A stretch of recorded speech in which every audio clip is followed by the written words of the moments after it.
Je vous fais cette vidéo pour vous parler du modèle relationnel d'une base de données, les relations, les schémas relationnels d'une base de données. Alors, le but, c'est de pas comprendre ce que je vais faire en langage MySQL, puisque ça, on l'abordera dans base de données 2, 3, 4.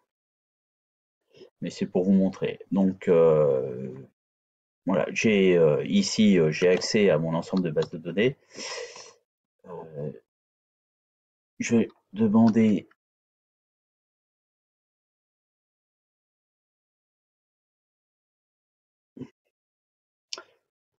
Voilà, j'ai accès à l'ensemble de bases de données. Je vais utiliser, pour vous parler un petit peu plus de l'exercice, je vais utiliser une base de données qui s'appelle Film. Voilà, je me positionne un peu plus sur cette base de données. Euh, et je peux regarder un peu la structure de la base de données, un peu plus. Donc voilà, j'ai en fait une base de données qui est structurée avec plusieurs entités associations.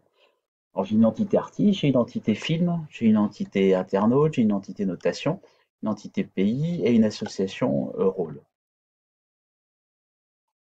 Alors, pour vous faire comprendre un petit peu plus, je vais ici, par exemple, peu importe les. Donc, voilà, je voulais faire exprès.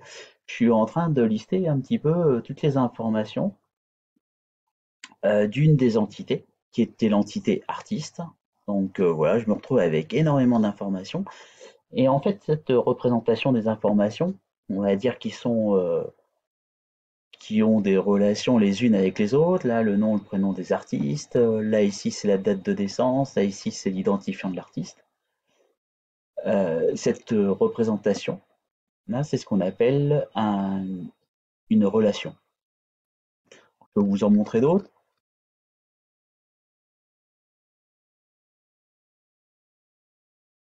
Donc voilà, par exemple, je vais vous montrer la relation film. Alors, vous voyez, le problème de la relation film, c'est que je me retrouve avec une information qui n'est pas forcément très facile à regarder, puisque je me retrouve avec l'identifiant, le nom du film et le résumé du film qui se retrouve un petit peu, enfin, qui provoque un affichage qui est pas super agréable.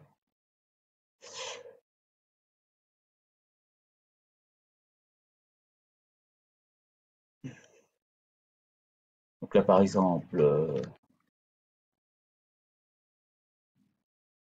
je vous fais ici, je vous montre la relation euh, film dans laquelle j'ai sélectionné quelques attributs pour que ce soit un peu plus lisible.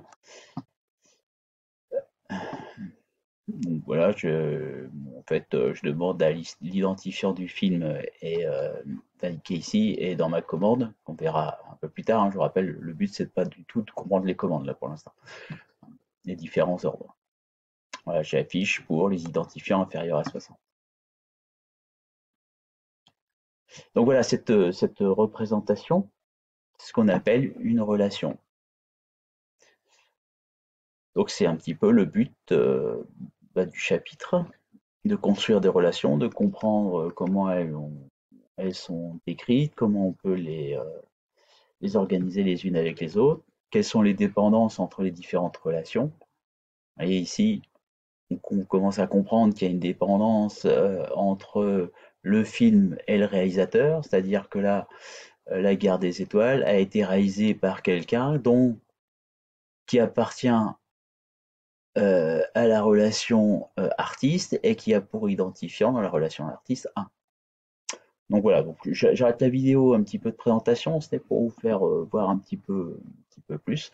Donc toutes les actions que j'ai faites là, ce sont des actions qu'on fera en base de données, surtout 3, et puis le fait de le faire en ligne de commande, c'est plutôt une base de données 4. Voilà, fin de cette vidéo.